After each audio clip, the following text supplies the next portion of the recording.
Au 20 mars, Taïwan, avec 23 millions d'habitants, n'avait qu'une centaine de malades et un seul mort du coronavirus sans avoir eu à généraliser le confinement.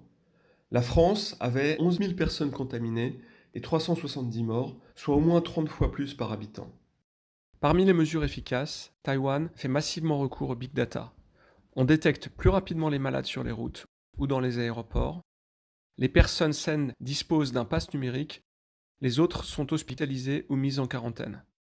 On va les suivre par SMS pour s'assurer qu'elles restent bien en quarantaine, sans contact avec d'autres individus. Si quelqu'un venait à ne pas suivre les consignes d'isolement, à rentrer en contact avec d'autres individus, les enregistrements de géolocalisation détenus par les opérateurs permettent d'essayer de retrouver ceux qui sont en contact avec ces malades et de les soumettre à un protocole approprié. Il y a évidemment un enjeu de vie privée. Toutefois, aux États-Unis, pays très sourcilleux à l'égard des libertés individuelles, un collectif d'une cinquantaine de scientifiques vient d'appeler à la mise en œuvre de mesures similaires à celles de Taïwan, soit intégrer des fonctionnalités de tracking dans les téléphones mobiles. En France, le big data n'est pas utilisé dans le suivi personnalisé et ne dispose que de peu de moyens en épidémiologie.